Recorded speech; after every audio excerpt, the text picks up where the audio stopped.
Well, nothing more so much as a riotous, decaying jungle spreading without end. But that jungle was not natural. It consisted of gigantic machinery, both new and abandoned, of hive cities, both new and abandoned, of colossal engineering construction, some of it twisted and sagging and covered with an oily fog of pollution. It was, in fact, the result of nearly 40 centuries of the cult mechanicus, the worship of the machine.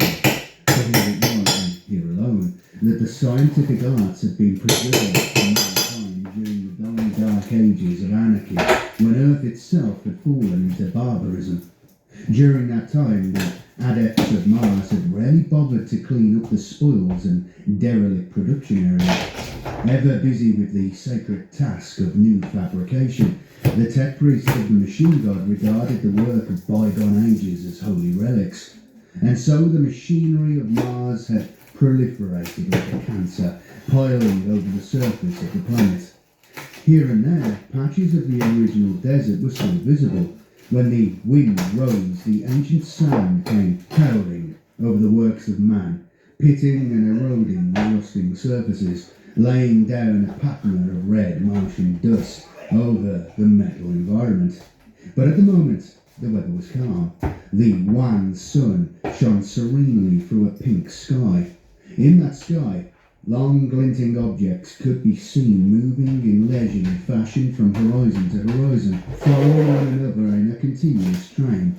They were the orbiting docks and factories that were also part of the Martian industrial monolith, turning out the ships of the Warfleet Solar and other specialised constructions requiring zero gravity. Leaving the top of the lift shaft, the three men were ushered by a Lexamat secretary into the office of Magus Technicus Ipsissimus. The Technomagus was himself of venerable years. Just how many centuries he had lived was known to few, chiefly to his personal tech priests and the Magus biologists who attended to his body modifications. His lined, aged face bore an expression of pained anxiety.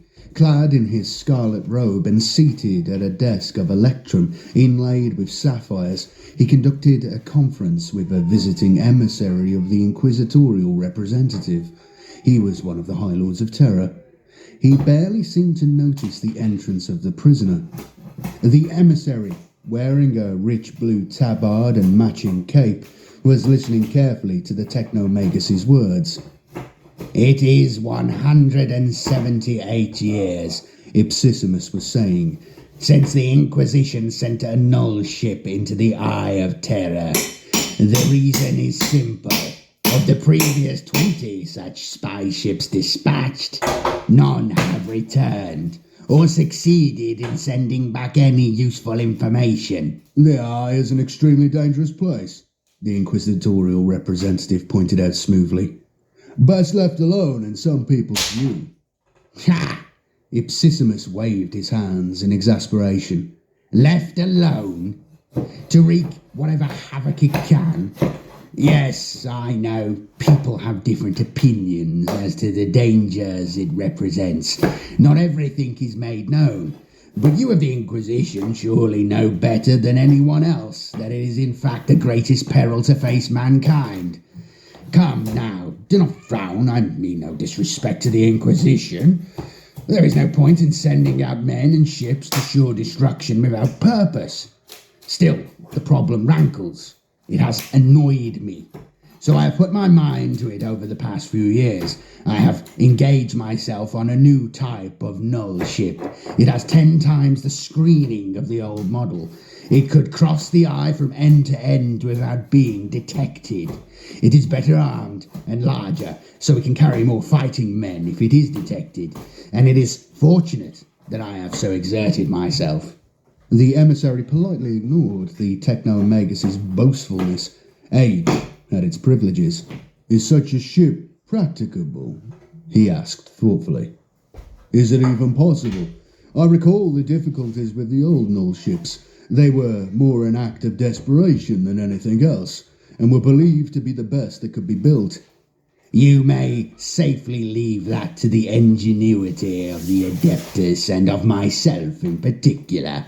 We do not like to be defeated by any problem. It calls into question our devotion to the machine god. The leather-clad prisoner whimpered.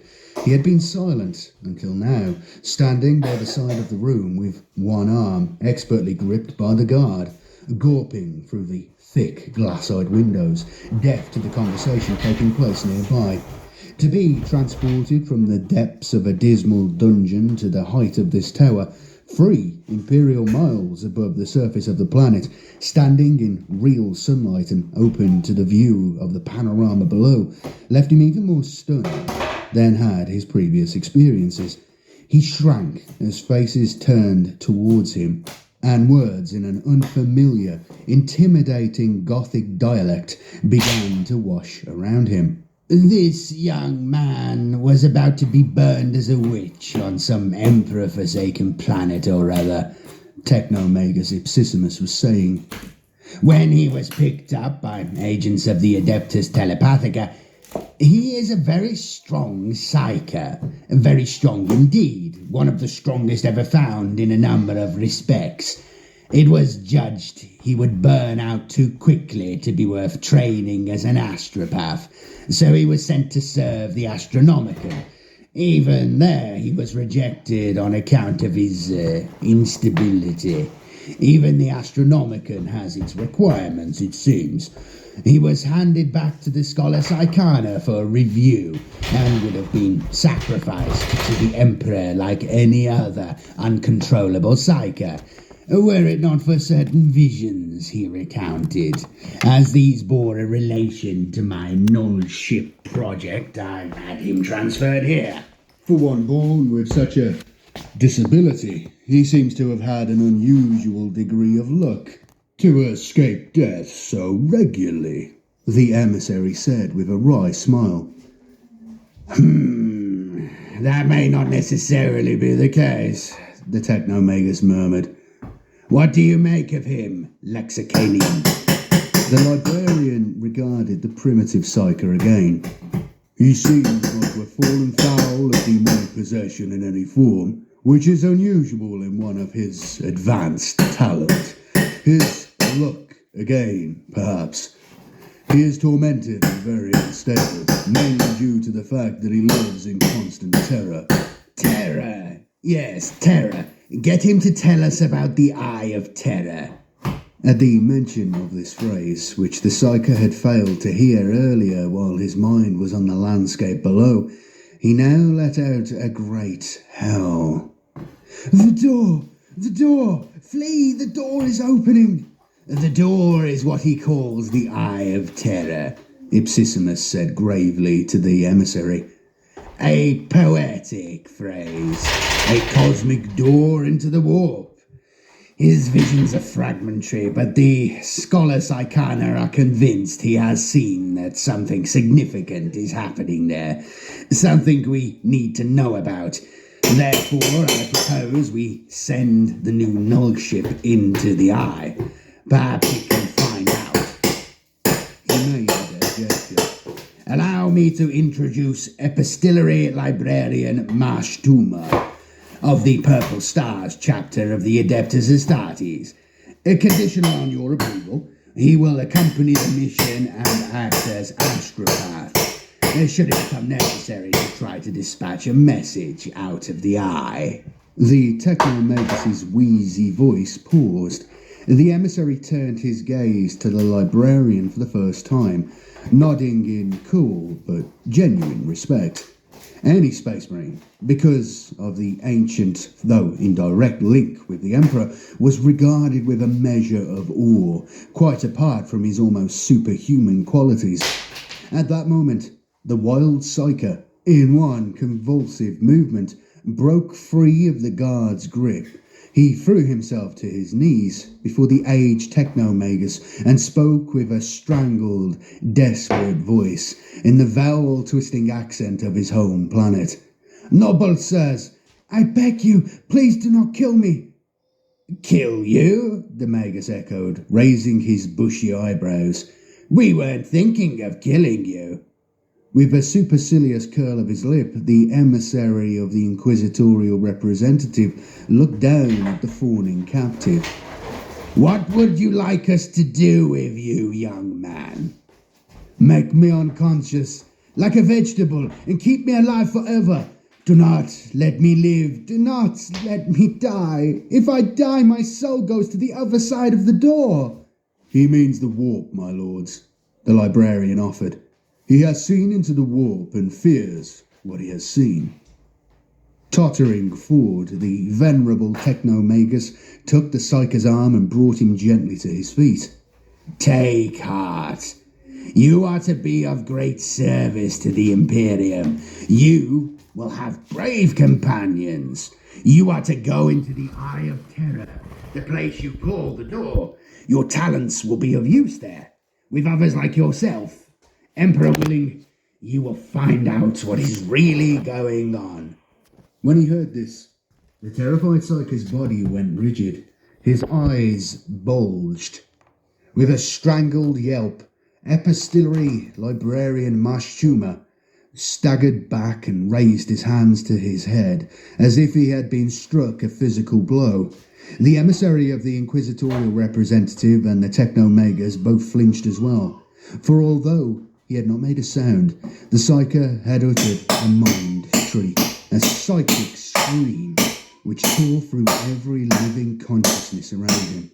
A ragged, rending mental howl of utter, absolute horror, terror, and despair.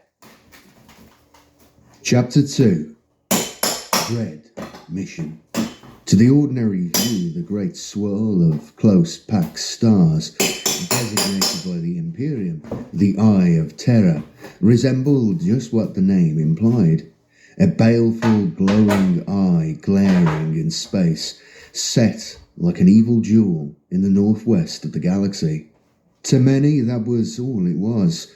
Among the Imperium's teeming trillions, few knew much by the way of history. Even less had ever had it explained to them the true nature of the other realm, the alternate, insubstantial universe that was called the Immaterium, or simply the warp, by the tech priests whose great engines drove their vast interstellar ships from star to star. It was not that such knowledge was hidden, though officially its existence would be denied. It was simply not generally disseminated.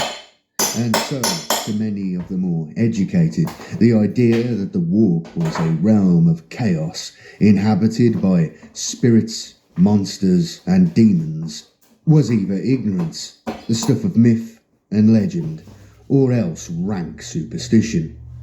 True, the Eye of Terror, which also went by many other names in the regions surrounding it, was held to be a dangerous place. The navigators of the Navis Nobilite avoided it. It was a warp storm, the greatest in the galaxy, and to enter it was to throw one's life away. To the academically minded on some planets, even the cult of the Emperor, the official religion of the Imperium, was not always to be taken literally. If there were no such things as spirits, some argued, then it was obvious that the Emperor could not be what it was claimed he was, and which in truth he really was, namely, the greatest of the gods. True, there could be a reason for such lack of knowledge. Perhaps it was the case that ignorance suited the administratum. Already too many human beings were psychically sensitive to the warp. Some, often unwittingly, opened a path for warp creatures to enter the material world. The consequences were dire, both for themselves and for those around them, and not infrequently for entire planets. So it was that even people living in the crescent of worlds skirting the Eye of Terror did not know that even the wildest of rumours fell far short of the reality. For in the heart of the eye was what was called the Byssos, a hole in the stuff of space, through which poured the raw energy of the warp, mutating and corrupting all that it touched. Moreover, all around that gaping rent in reality, right up to the fringes of the terrible storm, which had existed for thousands of years and showed no sign of ever abating, were innumerable worlds under the corrupt sway of chaos, of demons and of chaos-possessed warriors who were every one mortal enemies of the Imperium. One set of people under no illusions as to its nature were the occupants of the unnamed, secretly built Imperium nullship, transported by starship from the planet Mars to an airless moon, jointly under the control of the Adeptus and the Inquisition. It underwent its final trials. Then, psychic screening set at maximum, it nosed through the Cadian Gate, the only properly navigable path into the Eye. Once within the starry whirlpool, it was beyond the Imperium. It was among the hell worlds, swimming through the heady sea of shimmering supernal energy, where the warp and real space overlapped. The exterior of the null ship was a forest of baffles, turrets and antennae. It was the boast of the Adeptus Mechanicus that the vessel was invisible to any psychic or material probe which the chaos worlds could throw at it. Within the narrow hull, the only illumination was the dim green glow of the instruments and the phosphorescent runes. The only sound, the muttering of the voices against the background of whining engines. Aboard were the tech priests who had helped build the null ship, 2 navigators, 3 inquisitors, one of whom captained the vessel, half a squad of Purple Star Space Marines, including epistolary librarian Mashtuma, and the specially trained team of psychers whose task it would be to spy on the hidden realm within the Eye. And also, bound into a bucket chair, half insane, mouth frothing with terror as he felt the loosened power of the warp surging all around him, was the benighted young man whose uncontrolled psychic power had made his life a misery, who had somehow cast his mental vision into the Eye to see something taking place there, something dangerous to the Imperium, and who was now to be the expedition's guide. The Space Marine librarian knelt beside the young man, injecting him with a calming drug. The psychic jaw was already slack. Now his head lolled as Mashtuma spoke quietly to him. "Which way?" There was no need for the prisoner to speak. The entire team of psychers was tuning into his mind. No two saw quite the same, as their own nervous systems interpreted what the shivering young man perceived, but they also shivered with him. None had ever before had the experience of sensing psychic energy that reached for light years in every direction, permeating the very space they occupied, mixing with the air they breathed. For the psyker, it was like drowning in electrified foam. Not all of them would have been able to describe what they sensed, but for most it was like seeing a vast, multicoloured expanse in which were abstract shapes, blocks, cubes, swirling spheres, building and dissolving. The wild psyker closed his eyes. "The door," he mumbled. "They are going to open the door." They saw where his mind tended. They relayed instructions. The 2 navigators conferred, hunching together in the cramped cockpit in the nose of the null ship. One of them turned to the Inquisitor captain. "The astronomical is well perceptible as it is, Lord. In that direction, we shall lose it altogether." "Then lose it. We didn't come here to play safe." They both nodded, wondering why they had even bothered to inform the ship's commander of their concern. Partly, it was simple reflex. Without the Astronomicon, the immense psychic navigation beacon provided by the Emperor and drawing on the power of 10,000 young psychers, the Imperium could not be maintained. Warp travel over more than a few light years was impossible without it. To a navigator, it was a constant presence, of which he had been conscious since birth. When assigned to this mission, the 2 had known that for the first time in their lives, they might lose sight of it. They might, for the first time ever, have to guess which way was out. They turned the ship, plunging through the warp. The Astronomicon faded and was gone. They were directionless. Still, it might come back. The roiling warp storm that was the Eye of Terror only differed from other such cosmic tempests in that it was bigger. Much bigger. The Astronomicon could still shine through, but patchily, as the currents of the Immaterium raged and swirled. The navigators fought down their panic, steering the ship, guided only by the extravagant shapes forming and dissolving within the eye. Worlds were swaying past them. Not normal worlds, such as would have been found in calmer regions of the galaxy. Weird worlds. Nightmare worlds. Worlds that made no sense, either in terms of astrophysics or of mental perception.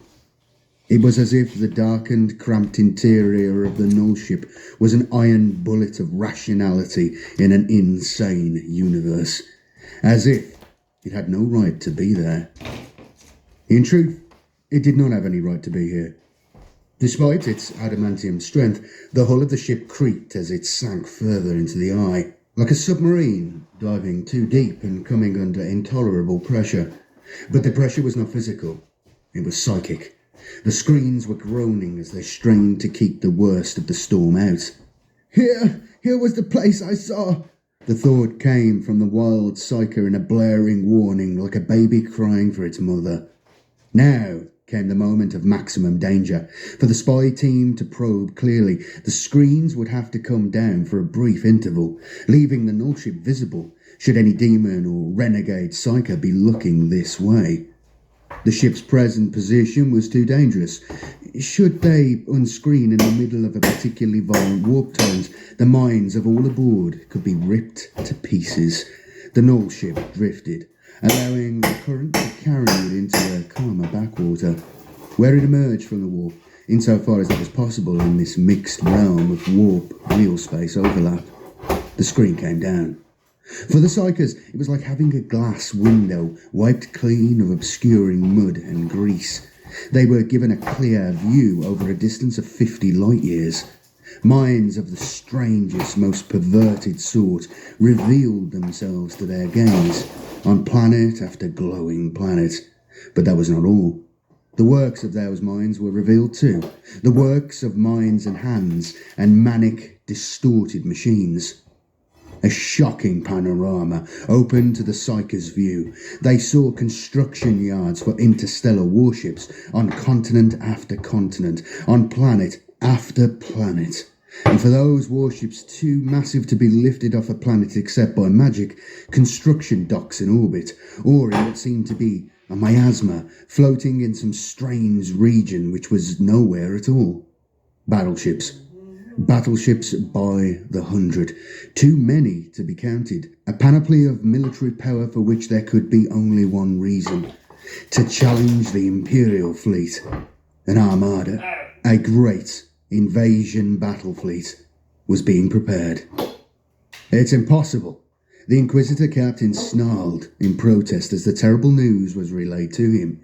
His incredulity was understandable. The Chaos Worlds had never been able to organise on a large scale. The one great weakness of the Chaos realm was that it was chaotic. War within the Eye was constant. Much as they hated the human Imperium, neither the Chaos Gods nor their worshippers were capable of cooperating with one another for any practical purpose. Few new warships were ever built. In the main, the traitor legions still used the same ships aboard which they had fled into the Eye so many thousand years before. The psychic screens had been down for only moments, but towards the end of that time, the psychers felt the awful gaze of some malevolent intelligence. An amused, booming voice echoed through their consciousness. It seemed to make the very adamantium of the null ship's hull ring. "Greetings, my little ones! Get us out of here!" roared the Inquisitor captain. Even he had felt the demonic owner of the dread voice insinuating into his mind. The navigators needed no prompting. They dropped the ship back into the warp. The null ship was underway, moving in the immaterial currents like a fish carried by the tide.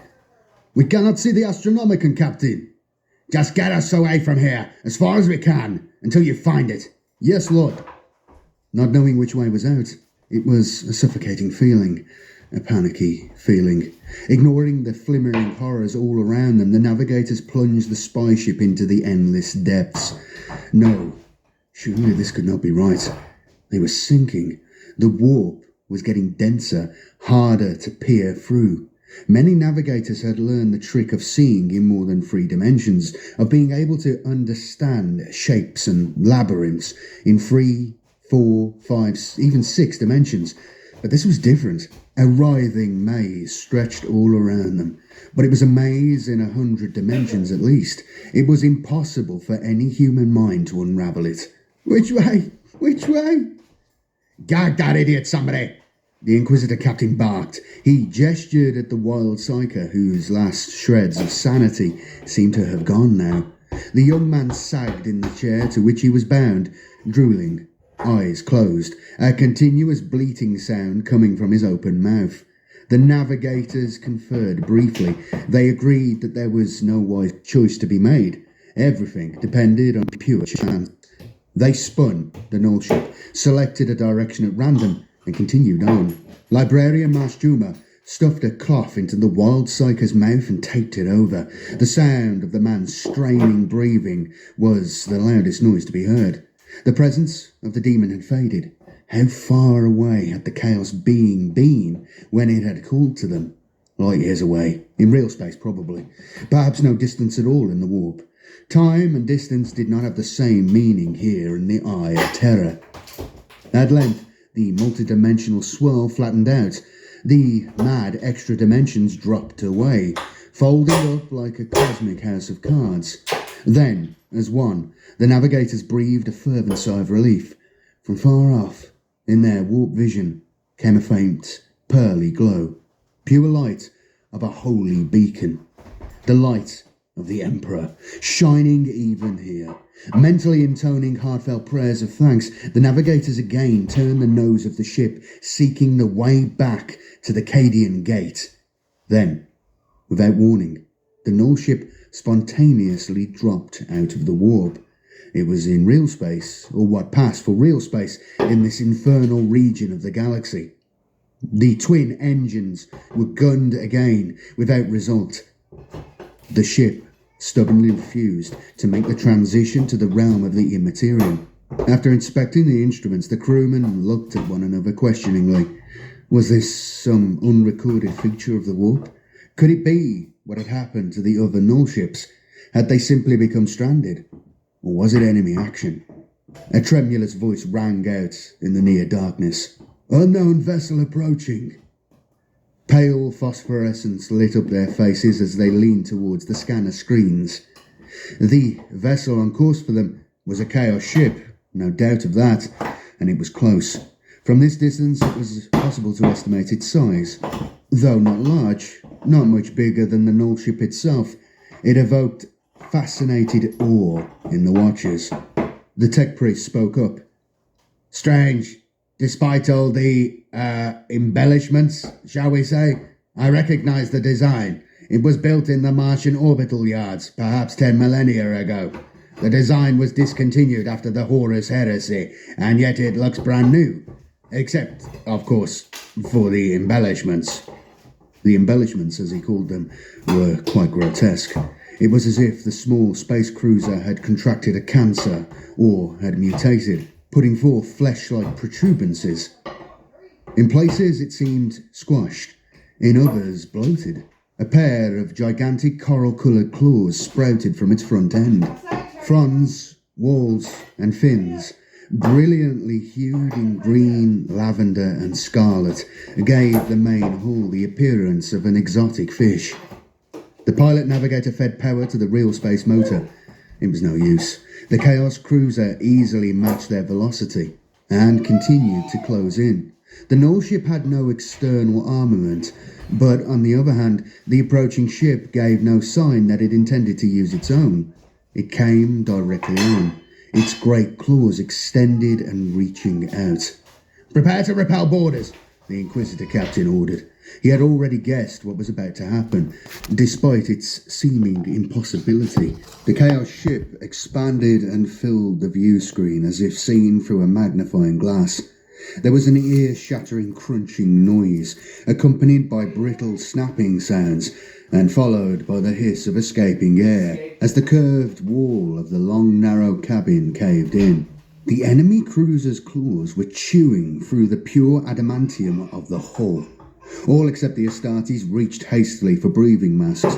The Space Marines didn't need any. They could survive unprotected in the hard vacuum of the void. In the event, none were needed anyway. As the Chaos cruiser nestled in close to the null ship, gripping it in its grey claws and tearing open a gap in its hull. It also sealed the edges of the hole and prevented any further escape of air. Lumbering and pushing its way through the rent came a hulking figure in crimson power armour. Like the ship from which it came, the armour seemed to have mutated in some way, growing grotesque excrescences in glowing colours. The stranger made an odd contrast with the Space Marines, whose own power armour, though almost equally bulky, was clean of line and gleaming. The boarder seemed to have foreseen what he would find. A hand flamer hissed point blank straight into the chest of the leading Space Marine, burning instantly through both his mesh armour and the black carapace which augmented his rib cage, charring his heart and lungs. Even as he fell, one of the Marine's comrades avenged him, chainsword in one hand, slicing through the attacker's luridly decorated power armour. Power axe in the other followed up, and striking deep into the wearer's body, tearing him apart. The purple stars did not draw their bolt weapons. To discharge them would have sent exploding bolts ricocheting off the adamantium walls, slaughtering friend and foe alike.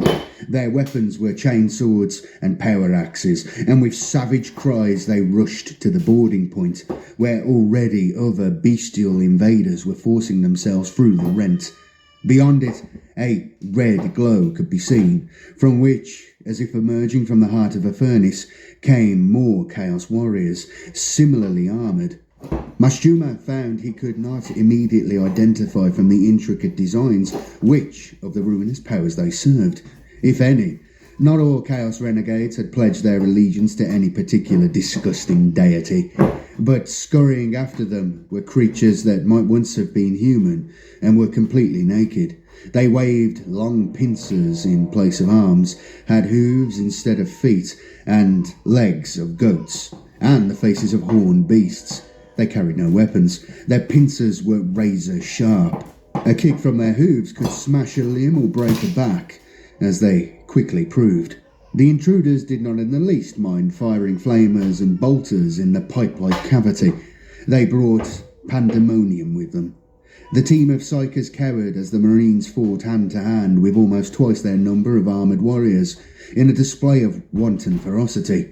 Bravely, the tech priests rallied to join the fray, attempting to take on the beastmen with axe and sword, and so gave the purple stars a free hand. They were no match for the Chaos monsters. Arms and legs were snipped off in an orgy of butchery, the beast things yowling with delight as the priests fell screeching and gouting blood. The armoured Chaos boarders were howling too, while they fought, howling with joy and abandonment as bolt gun flared, power axe fell, chainsword ripped and scythed, and hissing gouts of condensed flame washed through the null ship without mercy. Combat to the death seemed but a game to them. The confined space within the null ship filled with a mist of spattered blood. Then, a different kind of creature bounded from the other ship, a creature whose shape could not properly be made out, but which sizzled and snapped with a blue energy as it leapt shrieking about the cabin, bringing death to all it touched. Librarian Mashtuma knew that this foul thing was a materialized warp creature, pushing the now twitching form of a pincer-armed beastman off himself. He concentrated his mind and fired its full charge of spiritual power in a bolt of pure psychic energy. The warp thing exploded like a ball of lightning and was gone. Suddenly, all was quiet, except for the puking groans of the dying. All the Space Marines save he were dead. 9 or 10 Chaos Renegades were also dead, as were a dozen naked pincer-armed monstrosities. The tech priests had all died. Mashchuma himself was badly wounded, having taken the backlash of a handflamer shot in the abdomen. The Chaos ship was disengaging, pulling away, its claws releasing them. There was a bang as the cabin partly depressurized, air whipping into the void before the null ship's emergency sealant surged into place, blocking up the ragged hole, appearing like a smear of mud. Oxygen hissed softly, bringing the pressure back to normal. It was strange to see friends and enemies piled together in so narrow a space, blood mixing in the scrum and congealing as one. The stench of spilled blood and burned flesh was choking. Mashchuma fought to stay conscious and cast his gaze around the cabin, looking for anyone else who might still be alive and also capable of action.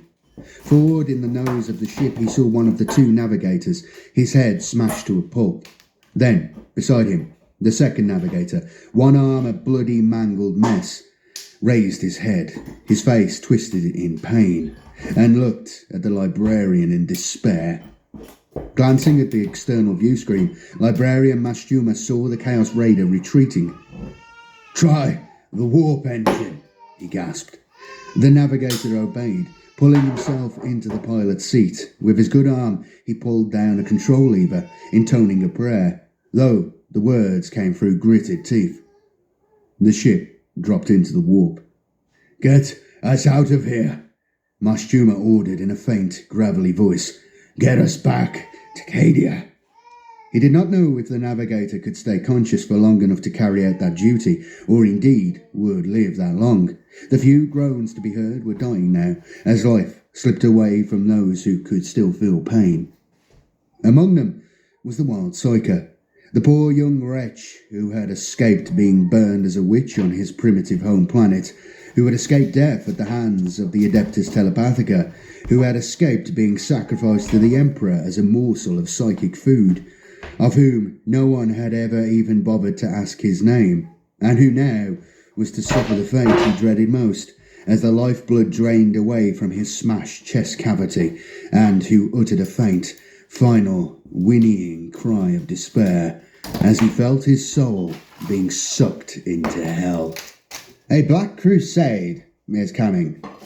"Impossible. There hasn't been one for a millennium and a half." "There has never been one such as this is going to be."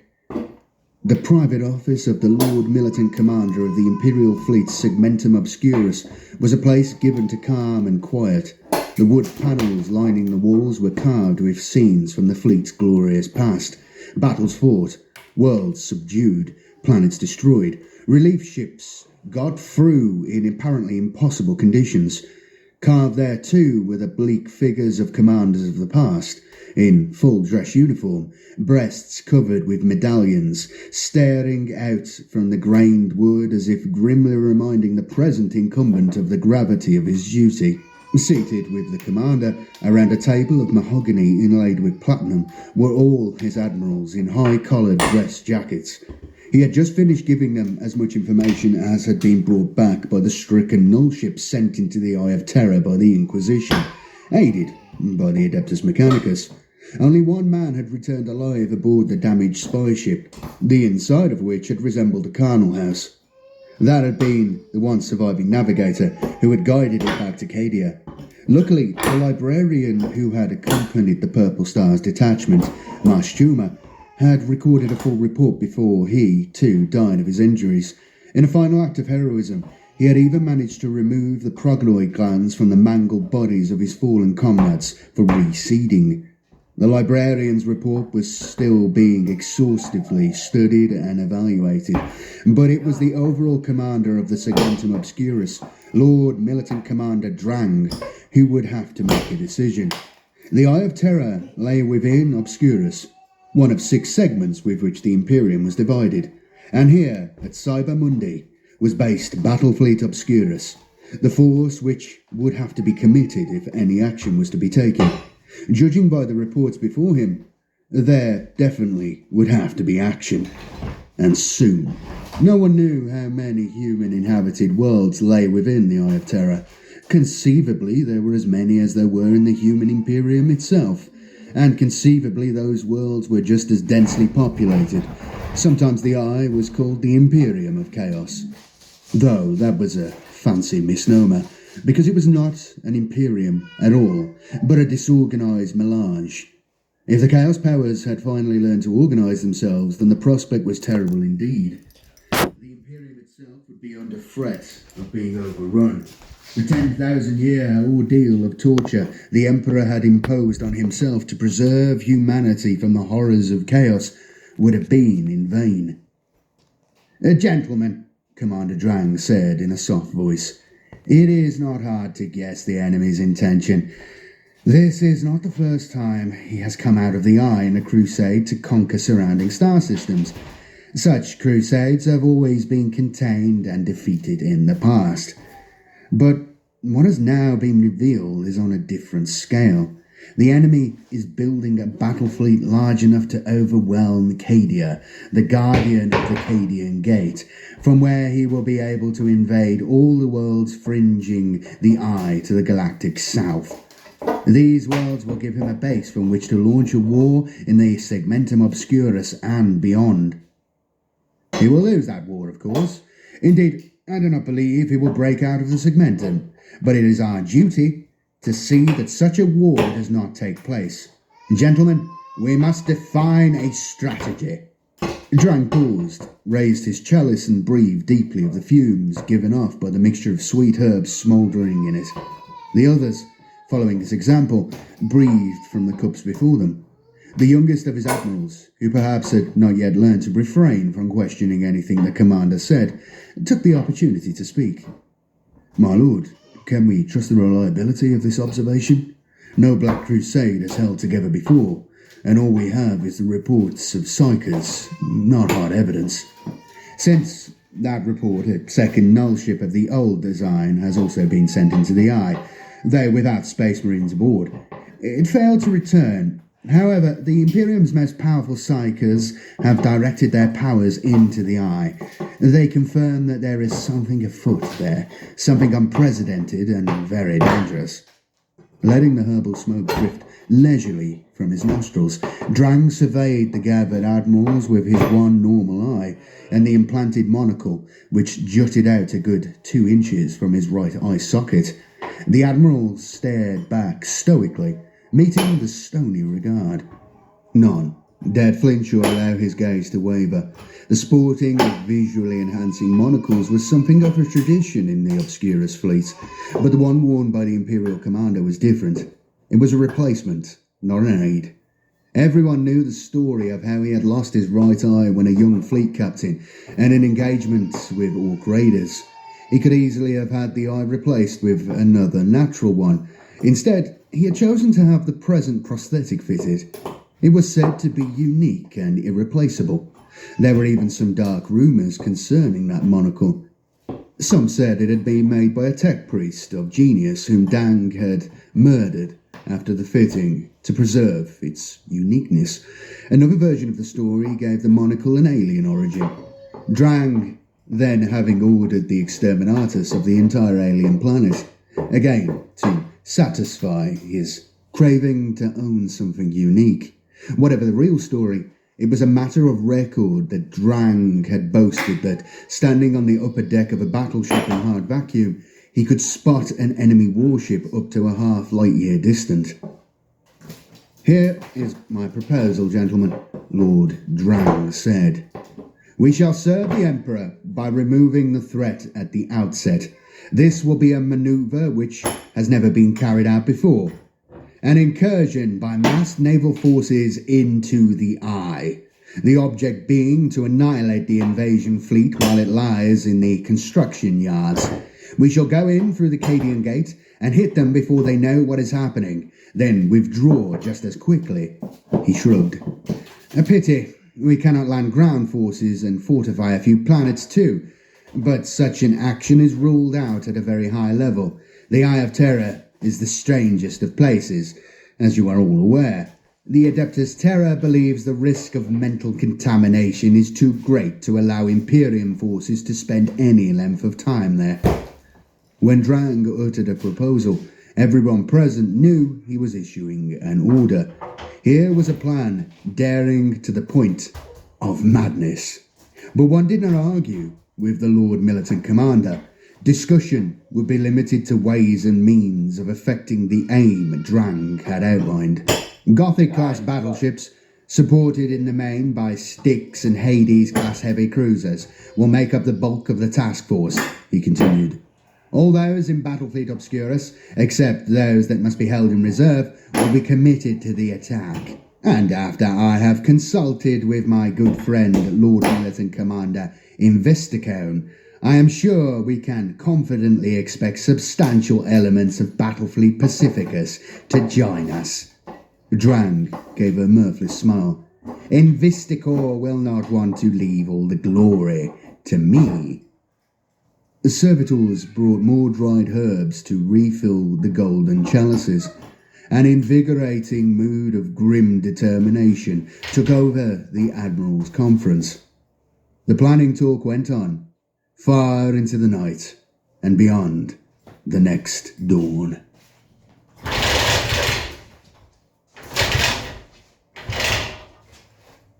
Chapter 3. Warp Terror. Interstellar trader Maynard Ruglow was wishing he had never set foot in the miserable city of Gendova. Indeed, he was wishing he had never turned the prow of his ship towards the pesky planet calling itself Apex 5, being the fifth world from the dim, smouldering star labelled Apex on the star charts for no clear reason. Sun, planet, and city alike were all afflicted with the same grim dullness. It made Ruglow want to pull his head into his coat, like a tortoise retreating into its shell. Even the reddened rays of the dismal sun, when they actually managed to filter through the smoky sky, had the appearance of prison bars, which was quite untypical of the sweep of worlds out here among the fringe worlds close to the great warp storm some called the Eye of Terror. The Imperium's hold was not strong here, since the Eye presented a danger to shipping, and, generally, a frontier atmosphere prevailed. Ruglow had heard stories of dark raiders sallying out of the Eye to pillage and destroy, carrying back slaves to their fiendish dens. Not that Ruglow had ever been able to find anyone who had witnessed or even had personal knowledge of such a raid. Whether the stories were true or not, the ruler of Apex 5 came from distant Terror itself, and was rigidly orthodox. He had imposed his own unbending version of the imperial cult across the planet. Public proctors were everywhere, seeing to it that the citizenry observed strict uniformity of dress and conduct. One could probably find oneself in prison, Ruglow thought glumly, just for breaking wind. He was sitting in a coffee house, almost the only form of meeting place in Gendova. It dispensed red Folian coffee, a sweet, sticky, rather nauseating hot drink, which was the nearest thing to a stimulating beverage allowed in the city, though all it accomplished was to keep one awake when one wished to go to sleep. On a raised dais in the corner sat the house proctor, able through his battery of soft speakers to hear everything said throughout the room. Ruglow was pleading with his starship's navigator, Dian Abratu. The two made an odd pair. Ruglow had the over-ruddy face of a man who had stood under many suns, easily identifying him as a free trader or wandering adventurer, types all too common in the fringe worlds and not particularly welcomed on Apex 5. His black goatee beard and dark, ever-shifting eyes gave him a slightly piratical look, while his maroon jerkin with scarlet braid and lime green knee breeches with silver buckles stood out like a blazing beacon amid the drab, black and brown clothing the Gondovians all wore. Abratu, on the other hand, shunned sunlight of whatever intensity or colour, although in any case nothing could have taken away his navigator's pallor.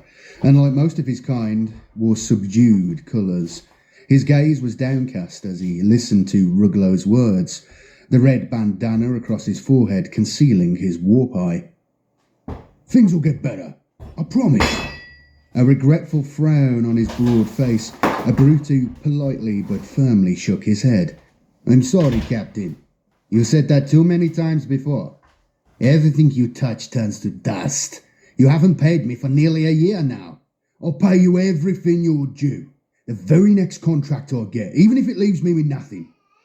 You've said that too many times as well. Sometimes I think you deliberately don't pay me just to hang on to me. But now I'm cutting my losses. The job I've been offered suits me perfectly.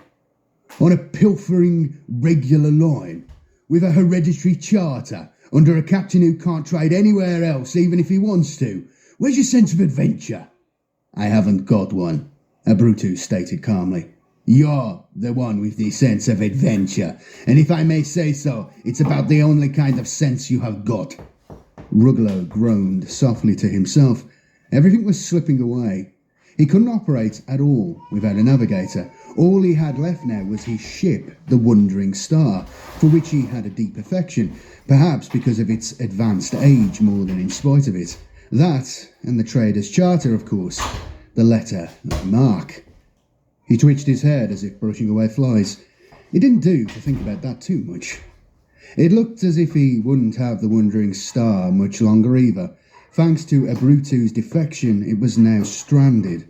At the same time, a Gandovian merchant had filed a claim on it in recompense for a ruined shipment of apple peaches, an exotic, very expensive fruit which rotted within minutes unless stored at a precise temperature of 18.5 degrees. How was Ruglow to know his hold's temperature regulator was faulty? Damn Apex 5's ruler, and damn his meticulous legalities. Ruglow glanced up guiltily. The proctor had risen to his feet. He strode haughtily across the room to Ruglow's table. In his skull cap and stiff black uniform, he made a sinister figure as he leaned towards the pair with an angry expression on his face. You two have been talking together in this coffee house for the past 20 minutes, he thundered. And in all that time, I have not heard once you praise the Emperor. He's always so much in our minds, sir, that every word we speak is in thanks to him. Ruglow smiled ingratiatingly. He is indeed the source of all that is good and worthy in our lives. Do not take me for a fool, outworlder. Watch your speech in future, both of you. Abruzzo stood up with a slow, ponderous motion and turned to address the proctor. May I express my thanks, sir, for your correction of our manners. Since I intended to make Gondova my home, I, for one, will heed it. Smiling slightly, he made a gesture of farewell to Ruglow, then walked out of the coffee shop with a final backward scowl. The proctor returned to his duty station. Ruglow was alone. Pensively, he surveyed the shop's customers. They were a dull lot, as befitted this dull city. Their depressing drab clothing covered everything except their faces. In some cases, they even wore gloves, as if it was indecent to show one's hands. What a place to be stuck in. Then, his slowly sweeping gaze abruptly stopped. A spindly, pale young man was sitting at the other end of the room, playing nervously with his coffee cup. There was a certain soulful look about him, a look which Ruglow knew well. The look of a navigator. True, there was no sign of a warp eye. The young man wore no bandana, and the skin of his high forehead was smooth. But Ruglow was not fooled by that. It would not be the first time he had known a navigator to cover his third eye with simp skin in an attempt to disguise himself and hide what he truly was. Surreptitiously, Ruglow studied the stranger. His unassuming apparel fitted in with the local custom, but then navigators never were flashy dressers. The only point at odds was the shabbiness of what he wore. The local people were hard-working and wore clothing of quality, if not style. This young man clearly had little money to spend. That alone set him apart from the locals. After a shifty glance at the proctor, Ruggalo stood up and sidled to his table. "Praise be to the Emperor," he said, in a voice loud enough for the proctor to hear even without his eavesdropping microphone. Then more quietly, "May I sit with you?" "Praise be to him." Ruggalo seated himself quickly, giving the other no chance to express his obvious wish to be left alone. The young man avoided his eye, shifting uncomfortably and ignoring Ruggalo's strained smile. "Something tells me you are not a native of Apex 5. The young stranger gulped. "Why not?" "Oh, I'm good at reading people." Ruggalo's smile became more relaxed. He was on the right lines. "My name is Maynard Ruggalo. I'm a trader. May I know yours?" Kaladin. Pelor Kaladin. Ruggalo wondered if that really was his name. He leaned forward so that he could get a closer look at the young man in the subdued light. He fancied he saw a slight bump in the middle of his forehead. That would be his warp eye. "I have a proposal to put to you. Shall we talk here or outside?" "Proposal?" "Yes, of a professional nature." The look of genuine fright this remark evoked told Ruggalo for certain that his judgment was correct. He had found a navigator, one who, for some reason, did not want it known that he was a navigator. Kaladin's voice almost trembled as he replied, "The Emperor is the source of all my blessings. I have nothing to hide, and I don't see how I can be of service to you." "As he is of mine." Ruggalo leaned closer and spoke in a low, conspiratorial voice. If Catalin didn't care what the proctor heard, then neither did he. "I am a trader. I have a ship out in the spaceport, the Wandering Star, my pride and joy. I'm in need of a navigator. I can pay you well." Again, the young man gulped. He seemed to be in a panic. He looked this way and that, as if seeking a way of escape. "I don't know how I can help you. I don't know any navigators. Go to the naval office." If Ruggalo could have acquired a navigator through official channels, he would not be sitting here now. "I prefer more informal arrangements. Come now, let us not prevaricate. It is perfectly obvious to me what you are." "You're mistaken. I don't know anything about space flights, except as a passenger." Glancing over at the proctor, Ruggalo saw that he was sitting on his dais with eyes downcast. It seemed to him that he was listening to their conversation with interest. "The Emperor is the source of all truth and all wisdom," he said emphatically. "Where would we be but for his guidance and protection? Likewise, we should all strive for truthfulness, should we not?" He paused, then added hopefully, "Would you be interested in just one trip? Whatever your present circumstances might be, that wouldn't take up too much of your time." He let his eyes wander pointedly over the other man's garments. "I'm sure the fee will come in useful." Kaladin's agitation did not go away. His fragile voice rose almost to a shout, causing other customers to look around in curiosity. "I am not a navigator. As the Emperor is my witness, leave me alone." Almost knocking the table over in his hurry, he rushed from the coffee house. Ruggalo smiled grimly as he in turn rose to his feet. "You just need persuading, my friend," he murmured to himself, then left in pursuit. Dusk had come to Gandova, giving the drab buildings a sooty look. It would not be safe to be out much longer. The city arbitrators required all those without special dispensations to be in their homes 1 hour after the onset of darkness, and in their beds half an hour after that. Earlier that afternoon, Ruggalo had chanced to walk through Gandover's Central Park, where a preacher of the Adeptus Ministorum, or Ecclesiarchy to give the Adeptus its other title, had been haranguing a crowd. Given that the planetary ruler was a Ministorum fanatic, requiring everyone to believe with absolute faith that the Emperor was Lord and Saviour of all humankind, no passing Gandovian would have dared to do otherwise than to stop and listen. Just the same, Ruggalo had been struck by how quiet and well-behaved the crowd was, doing no more than clap politely as the preacher made point after vociferous point. He could well understand why the parish clergy did not include in its ranks a confessor, one of those masters of crowd emotions whose sermons nearly always ended in hysterical lynchings on the slightest suspicion of heresy. Such wild behaviour just did not accord with the orderly conduct of Gondovians. As he stood listening to the preacher's nonsense, Ruggalo had also realised for the first time how much his garments stood out here. Restrained though they were by his own standards, he was receiving stuffy, suspicious stares. But with the proctors filtering among the crowd, he had thought it unwise to follow his impulse to scurry away, and had lingered for nearly an hour.